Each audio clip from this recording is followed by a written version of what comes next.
Well, it's time to come to the front if you'd like to hear a story.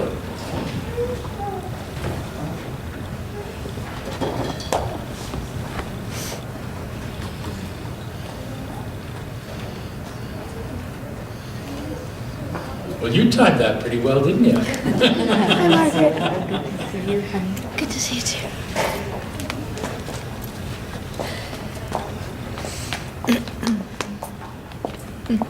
I guess I'm going to sit.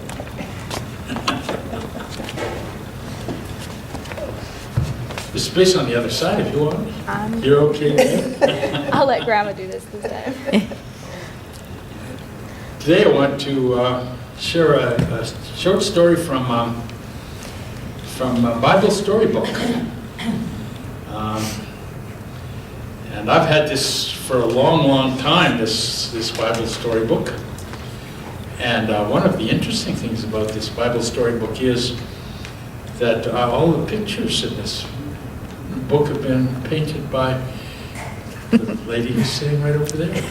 So I had the book long before I met the person who painted the stories. But this is a story for all of you to listen carefully to, because we're going to touch on this story a little bit later in the reflection. And it's called A Loving Father. Not everyone liked Jesus. Sometimes people got very angry at Jesus for the things he did and said. Jesus shouldn't be friends with those people, they said. We're the important ones. We're the best. Jesus should only be friends with folks like us. God loves everyone, said Jesus. Even people who aren't always good.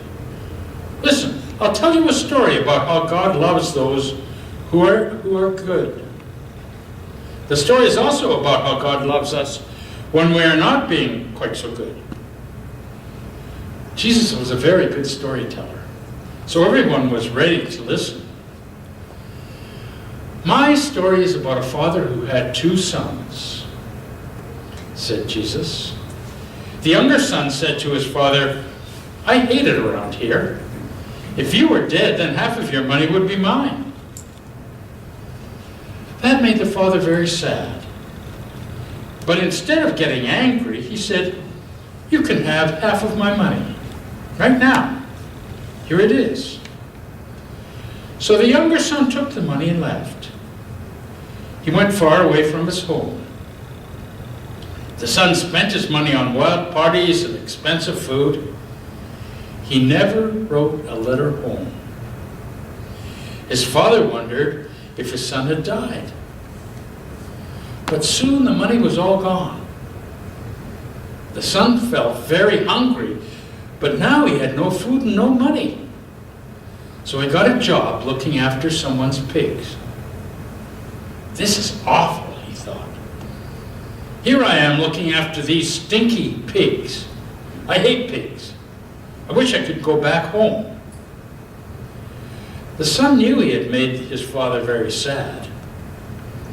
He'd never let me come back home, except maybe if I'm sorry. Maybe if I just ask to be a helper, a servant, he might let me come home. So the son started walking back home. He was still a long way off when he saw his father running down the road towards him. Father, I'm so sorry. But his father wouldn't let him finish. His father threw his arms around his son and gave him a kiss. Then the father called to everyone, come to our house. We're having a big party tonight. My son has come home. My son has come home. Let's have a party. Let's celebrate. They had the biggest party you ever saw. But the father noticed that his older son wasn't there. So the father went looking for him. The father found the older son out in the backyard. Why aren't you at our party? The father asked. It's not fair, said the older brother. I stayed at home. I was a good boy. I did all the things you asked. That other son of yours ran away and spent all your money. And then he came home, and when he came home, you had a big party. You never had a party for me.